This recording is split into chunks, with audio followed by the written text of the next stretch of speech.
আপনি প্রতিশোধ পরায়ণ হবেন না, আপনি ক্ষমা করে দেবেন, মাফ করে দেবেন। সাধারণ মানুষ এটি তো কিছু অন্যায় করবই, এইটা মনে লইয়া বইয়া থাকেন না। এটা নবীজিরে আল্লাহ কয়। আর আমরা তারা 50 বছর আগে, 53 বছর আগে কেডায় আইস দিছে, কেডায় কিতা করছে, 53 বছর পরে এই বাংলাদেশে বিভাজন সৃষ্টি করে কতগুলো নিরপরাধ মানুষকে, কতগুলো আলেম ওলামাকে ফাঁসি কাস্তে ঝুলিয়েছে, ঠিক কিনা বলুন? এই কারবার বাংলাদেশ হইছে নাকি হইছে না? 53 বছর আগে কোন ঘটনা ঘটছে? কোনো সাক্ষী নাই, কিচ্ছু নাই। সাক্ষী যে তারা বানাই আনছে হেতে গেছে গা বাইক দিয়া, ঠিক কিনা কিতা করছে? মরে বিলে গেছে। সাক্ষী নাই, আসামির ফাঁসি হইয়া যাই, সাক্ষী আনে বানাইয়া। ভাই সাহেব এত ভাত দুধ দিয়া খায় না, দুধ দিয়া খায় লাস্টের টুকরা কষা লোন দিয়ে বড় শুরু করছে দুধ দিয়া, ঠিক কিনা ভাই সাহেব? আল্লাহ কয় কি আর আমরা করি কি? আমরা বড় প্রতিশোধ পরায়ণ, বড় প্রতিশোধ পরায়ণ। ক্ষমার নজির আমাদেরকে থাকতে হবে। এক সময় তে না হইলে আমার একটা ফিডা দিছে, আর যখন লাড়ইয়া পড়ছে আমার এত যখন ক্ষমতা, এইটাই তো বেড়াগিরি যে রে ইচ্ছা করলে আমি তোরে প্রতিশোধ নিতাম পারতাম রে, কিন্তু তুই আল্লাহ আমার ক্ষমতা দিছে, নিলাম না, মাফ করে দিলাম। এটাই হইল ক্রেডিট, এটাই হইল বেড়াগিরি, ঠিক কিনা কম? বাড়ির গাড়ার তো কুত্তাটাও খেক্ষণ দিয়ে উঠে নাকি মিশা কথা কইলা? সীমানাটা ফাড়িলে দেখবেন তাই না আর আগ্রহ না, এটা আবার ডাক দিয়া হেতে এই গাছটা, এটা হইলো এটার সীমানা, এর হেগুল গেলে তাই না আর আগ্রহ না। তো এই সীমানার ভিতরে হগলে পারে, ক্ষমতা পাইলে হগলে পারে।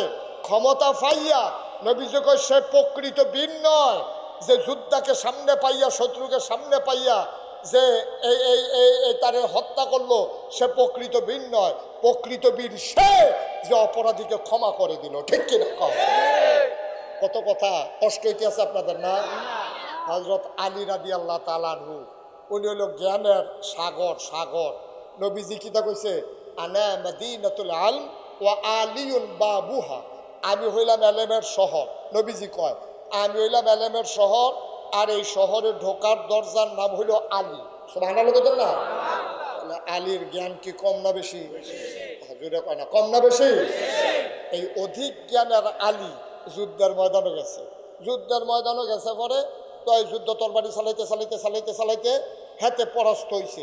দুপুরে অফিসার ফের ফুলে গেছে গা, আলী লাভ দিয়ে গিয়া তার বুহের উঠে উঠছে, উঠতে সারা তরবারি রেডি করছে। কাফের আজ্ঞা পাইছি, সারাসারি নাই, তুই ইসলামের অনেক ক্ষতি করছ। তরবারি দিয়া একবার যখন কূপ দিব, গাই দিব, এমন টাইমে নিচেতে হাতে থুতু দিছে আলীর চেহারার ভিতরে। ওই জারু দইরা কূপ দিব, হাতে থুতু দিছে, আলিয়ে আস্তে করে তারে ছাইড়া দিছে। সুবহানাল্লাহ বলেন না? কাফের যুদ্ধ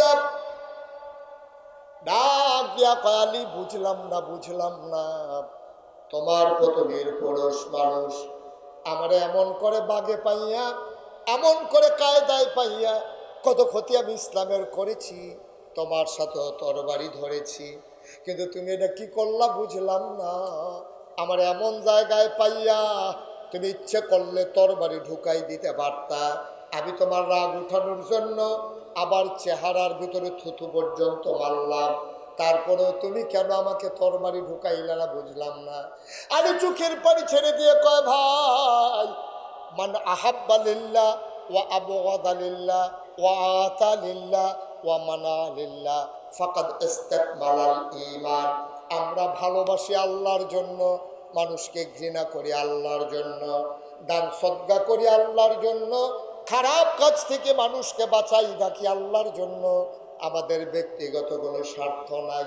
যুদ্ধের ময়দানে আসছে আল্লাহর খুশির জন্য, কিন্তু আমি যখন তোমার দিকে তরবারি ধরলাম, তুমি যখন আমার মুখে থুতু মারছো, আমার রাগ হয়ে গেছে।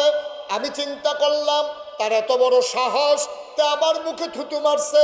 আবার আমি ওই আল্লাহকে ভুইলা আমার জিদ মেটানোর জন্য আমি যখন তরবারি বসাইতে গেছি, তখন আমি বুঝে ফেলছি শয়তান আমার উপরে জয়ী হয়ে গেছে। আমি এখন যদি তারা হত্যা করি, হত্যা হবে, সে আমারে থুতু মারল কেন? এই জন্য এটার ইসলাম অ্যালাউ করে না। সুতরাং আল্লাহর জন্য যখন পারলাম না, তুমি থুতু মাইরা বাচ্চা গেলা, আমি ব্যক্তিগত আক্রোশে আমি আলী তোমার গলায় ছুরি লাগাইতে পারি না, ঠিক কিনা?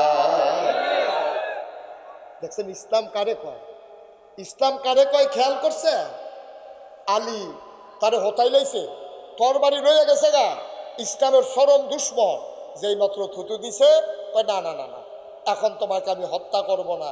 হত্যা করলে এটা আল্লাহর খুশির জন্য হবে না, এটা হয়ে যাবে আমার ওই জিদ মেটানোর জন্য, গোস্বা মিটানোর জন্য।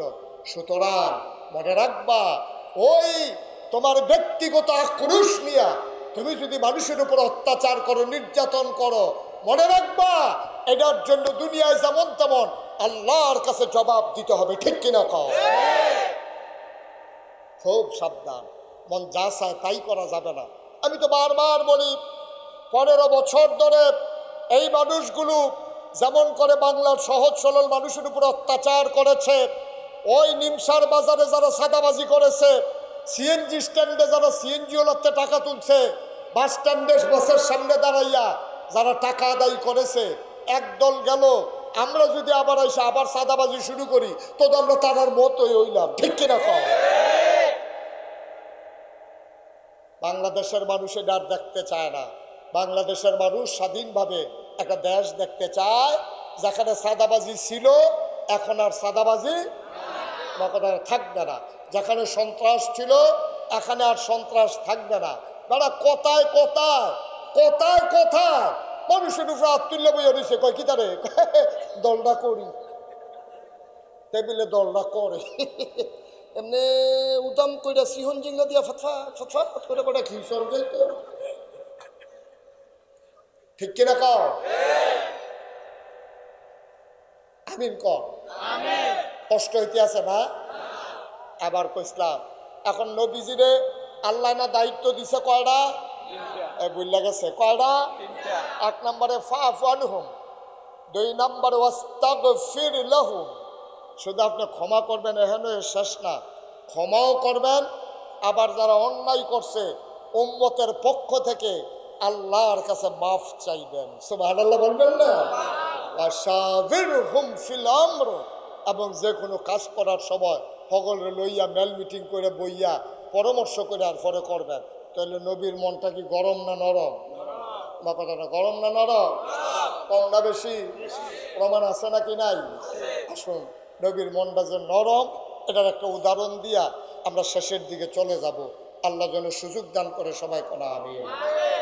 আল্লাহ নবী কত নরম তার মন। নবী মুহাম্মদুর রাসূলুল্লাহ, নবীর নাম শুনলে কি পড়তে হয়?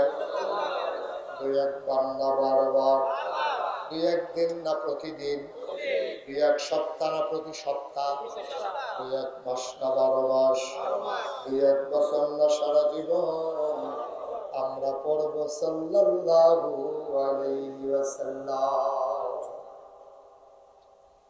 মদিনার মানুষের বড় অভাব, গভীর মনোযোগ খেয়াল করে শোনো। মদিনায় বড় অভাব, মদিনার মানুষের চুলায় আগুন জ্বলে না। একজন মানুষ একটা উট নিয়ে আসলেন, ইয়া রাসূলুল্লাহ, এই অভাবের মাঝে আমি উটটা দান করে দিতে চাই। আল্লাহর নবী বললেন, জবে করো। উট জবে করা হলো গরিব মিসকিনের জন্য। উটটাকে জব করে অনেকগুলো ভাগ বসিয়ে দেওয়া হলো। মদিনায় ডাক দিয়ে বলা হলো, যত মানুষ আছে গরিব যারা, চুলায় যাদের আগুন জ্বলে না, তাদেরকে খবর দাও তারা যেন এসে উটের গোশত নিয়ে যায়। লম্বা লাইন পড়ে গেল। আল্লাহর নবী তিনি বসে বসে একজন একজন করে মানুষ আসে। আমার নবীর মনটা কত নরম খেয়াল করে শোনো। লাইন ধরে মানুষ দাঁড়িয়ে গেছে। যেই আসে নবী বলে, জায়গা আনছো, কেউ ব্যাগ করে দেয়, কেউ টুকরি বের করে দেয়। আল্লাহ নবী নিজের হাতে মানুষগুলোর হাতে গোশত বন্টন করা শুরু করলো। হঠাৎ করে নবী চুপ মেরে গেলেন, তিনি থমকে উঠলেন, তিনি চমকে উঠলেন, তিনি আশ্চর্যান্বিত হয়ে গেলেন। তিনি যে গোশত বন্টন করা বন্ধ করে দিলেন। সব মানুষ তাকিয়ে আছে, গোশত তো এখনো বাকি আছে, বন্টন কেন নবী বন্ধ করে দিলেন বুঝলাম না। এবার আল্লাহর নবী চুপ মেরে বসে থেকে চোখের পানিগুলো তার পড়তেছে। তিনি আস্তে করে কাতারের মাঝে গেলেন, গিয়া দেখে একটা মহিলা গোছা হয়ে আছে, বুড়ি মহিলা। মহিলাটা বাঁকা হয়ে আছে, লাঠিতে ভর দিয়ে দাঁড়িয়ে আছে। আল্লাহর নবী কাছে গেলেন, তাকাইয়া তিনি আবার মহিলাটাকে জড়াইয়া ধরলেন, কপালের ভিতরে চুমু খাইলেন, ডাক দিয়া কয়, মা, আমার মা, আমার মা, আমার মা হালিমাতুস সাদিয়া।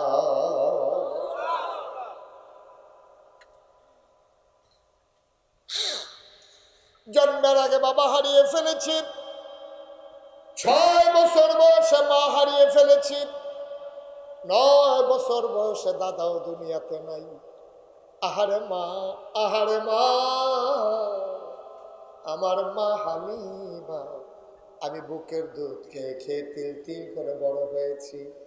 আল্লাহর নবী জড়াইয়া ধরলেন, মহিলাটাকে টেনে টেনে ওই গোশত যেখানে বসে বসে বন্টন করতেছিলেন, আল্লাহর নবী নিজের গায়ের চাদর মুবারক ওই বুড়া মহিলাটার জন্য বিছিয়ে দিলেন। কি নবী আমার, কি নবী আমার! সুবহানাল্লাহ, সুবহানাল্লাহ, সুবহানাল্লাহ।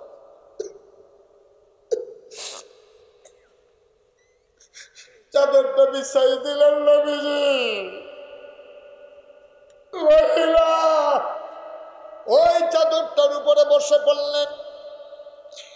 সাহাবারা একজন আর একজনের দিকে তাকায়, এই মহিলা কোন মহিলা?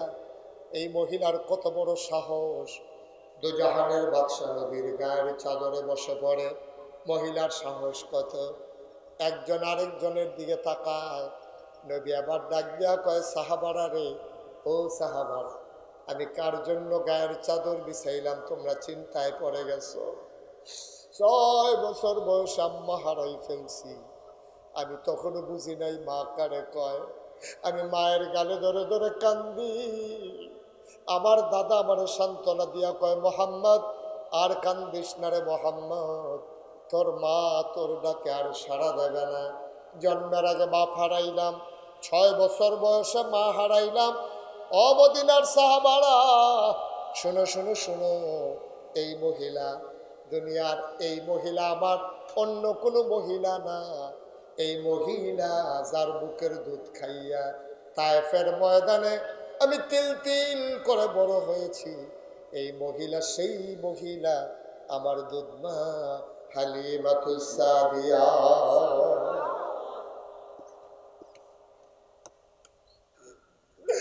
আল্লাহর নবী কয়, আমার সাথে আমার মায়ের দুধবার চুক্তি হয়েছিল, দুধ পান শেষ করাইলে আমি মা আমেনার কাছে দিয়ে আসবেন। যেই দিন আমার মা হালিমা আমার মার মদিনা মক্কার দিকে নিয়ে যাচ্ছে তায়েফ থেকে, আমার মায়ের চোখের পানি শুকায় না। আমি যদিও 2-2.5 বছর বয়স হয়েছে, দেখতে আমি 4-5 বছরের বাচ্চার মতো হয়ে গেছিলাম। আল্লাহ আমারে অনেক তাড়াতাড়ি বড় করে দিয়েছে। আমি মায়ের চোখের পানি মুছে দিয়েছিলাম, আমার মা সহ্য করতে পারে নাই। হালিমার স্বামী ডাক দিয়া কয়, ও হালিমা, আরেকজনের বাচ্চা দিয়ে তো আসাই লাগবে, তুমি কেন কাঁদো? হালিমা ডাক দিয়া কয়, স্বামী দিয়ে আসবো, আপত্তি নাই, তবে মনে বড় ব্যথা। মোহাম্মদ রে জড়াইয়া বুকের মাঝে নামিলে আমার ঘুম আসে না। মোহাম্মদকে দিয়ে আসবো, আমি কারে জড়াইয়া ধরে ঘুমাবো?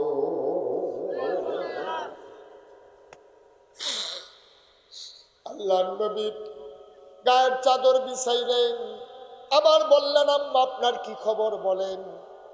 হালিমা চোখের পানি ছেড়ে দিয়ে কান্দে আমার মোহাম্মদ। আবার নবীজি একটা টুকরি বের করলেন, সবাইরে দিলেন 1 ভাগ গোশত। আল্লাহ নবী হালিমাতুস সাদিয়ারে দিলেন 2 ভাগ গোশত। এবার ডাক দিয়া আম্মা, ও আম্মা, এখন আপনি থাকেন কই? নবীজি সবাইকে বললেন, বাবারা তোমরা এখানে একটু বসো, আমি আমার মাকে ঘর পর্যন্ত একটু আগাই দে।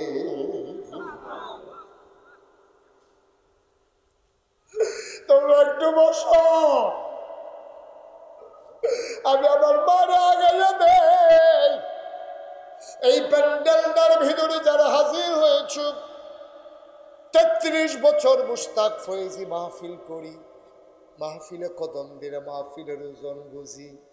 আজকে তোমাদের মাহফিলে কদম দিয়া এই মন সাক্ষী দিয়েছে, আল্লাহ তাবারক ওয়া তাআলা মণিপুর পশ্চিম পাড়ার মসজিদের মাহফিলকে আমার আল্লাহ কবুল করে নিয়েছে। জীবনে কত গুনাহ হয়ে গেল। এই মণিপুর, এই এলাকার কবরস্থানে কত মা ঘুম পাড়াইলা, কত আব্বা ঘুম পাড়াইলা। বিনয়ের সাথে মিনতি আমার, প্রতিদিন এখানে মাহফিল হয় না।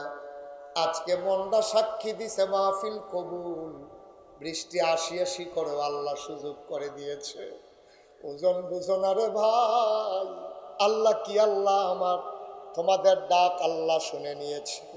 সুতরাং এই কবুল হওয়া মাহফিলটাতে আমরা একটা লুকও চলে যাব না, সবাই মিলে আল্লাহর কাছে মাফ চাইব। দরকার আছে নাকি না? তওবা করার দরকার আছে নাকি নাই? অনেক হয়েছে এই বাংলাদেশে। আজকে এই বাংলাদেশের জগদ্দল পাথর সরাতে গিয়ে আমার কলিজার টুকরা যুবকেরা জীবন দিয়েছে। হাসপাতালে আমি সহ্য করতে পারি না, যখন গিয়ে দেখি ছেলেগুলার গায়ের ভিতরে শুধু বুলেট আর বুলেটের চিহ্ন, চোখগুলো তাদের অন্ধ হয়ে গেছে, হাত চলে গেছে, পা চলে গেছে। ঠিক কিনা বলো? এই মানুষগুলো যারা জীবন দিল, যেই ছেলেরা তাদের চোখ দিল, যাদের হাত দিল, পা দিল, কি করলেন আপনি? বসেন। এই যে এই হেন না, যেহেন তো উঠে গেছেন, হেন হইয়েন। হু দুদু হু দু কাম নাই, হু কি মনে করছে এই মাহফিল শেষ হইতে হইতে তো মাইক দোকানে রাস্তা পর্যন্ত আছে, তো আটতে আটতে বাহির ডাকবেই নিলাম। তাহলে এখন ঘুমাইলাম না, দুইজনে নিয়ে হতাই দিয়ে ভাই। মার হাবা কয় না, জোরে কন মার হাবা, আরো জোরে মার হাবা। তাহলে আমরা তোবার দরকার আসেনিও, আমরা আমল নামায় গোনা আসেনি, কতক্ষণ আসেনি গোনা। তাহলে গোনা মাফের জন্য 1 নাম্বার মহা ওষুধ হলো তওবা। কি হয়? এই রেত দিয়া ঘষা দিলে লোহা যেমন পরিষ্কার হয়, ব্লিচিং পাউডার দিয়ে ভিজাই রাখলে তিলা যেমন পরিষ্কার হয়, ঝাড়ু দিলে যেমন বাড়ির গাড়াটা পরিষ্কার হয়, বান্দা যখন খালে সন্তরে তওবা করে তার কলব পরিষ্কার হয়। সুবহানাল্লাহ বলবেন? তাইলে তওবার দরকার আসেনি? আমরা সবাই মিল্লা তওবা করাম, অকেরে একজনও বাদ থাকতাম না। এবং আমার মা বোনেরা যারা ঘরের কোনায় বৈশা শুনতে আছে, তারা বেড়াইয়া তবা, তারার তবা দরকার আছে নি? তারারও তবা দরকার আছে। আমার ছোট্ট সোনামণি থেকে শুরু করে আমার মুরব্বী বাবারা পর্যন্ত সবাই মিলে আমরা তওবা করব। খালে সন্তরে 2 ফোঁটা চোখের পানি ফালাই দেব, আল্লাহ যেন কবুল করে। সবাই করা হবে। সবাই একটু নামাজের মতো করে বসে। যারা পিছনে দাঁড়াই রয়েছে রাতক্ষণ বইতেন কইছি না, অহন কুতুর বই আলাম। সবাই একটু বসেন, আমরা সবাই মিলে তো বলে ও এই যে ইঞ্জিনিয়ার সাহেব, হক সাহেব, আবার বাচ্চা থাকলে কপালও যদি থাকে আমি আই, আবার এবার বাচ্চা থাকলে তো না লগে বইয়ে বইয়ে আমরা কথা শুনতো। মুরব্বী শূন্য আমরা হয়ে গেছি, ঠিক কিনা কও? এই মুরব্বীটি মাথার উপরে হনো আছে দেখা আমরা সমাজটা কত সুন্দর রয়েছে। সকলে মিল্লা চিল্লা আবার যেন মুরব্বীটি আলো যেন দীর্ঘ দীর্ঘ হায়াত পায়। আমরা সবাই মিল্লা আল্লাহর কাছে দোয়া করাম। আমাদের যারা বিদেশ হইলে রয়েছে, যেতেন অসুস্থ, যেতেন জীবন দিছে, যারা বাড়ি ঘরে মা বোনেরা আছে, সবাই মিলে আমরা গোনারি মাফ করে আলাইম ইনশাল্লাহ। আমরা যেন মায়ের গর্ভের শিশুর মতো নিষ্পাপ হয়ে বাড়িতে যেতে পারি। আল্লাহ যেন তৌফিক দান করে। সবাই কোনা আমিন, জোরে কোনা আমিন। আয় ছেলে বসা, আমি তো আরো 2 ঘন্টা ওয়াজ করলে তোমার মতো বেড়াই কি উঠতে গেল, বইয়া থাক। সবাই নামাজের মতো করে বসে। যারা অসুস্থ, সমস্যা তারা ছাড়া নামাজের মতো বসেন। আপনি নামাজের নেব হ্যাঁ, সবাই মিলে আমরা একটু তওবা করি খালে সন্তরে। কার খুশির জন্য? আমরা মাপ চাই কার কাছে?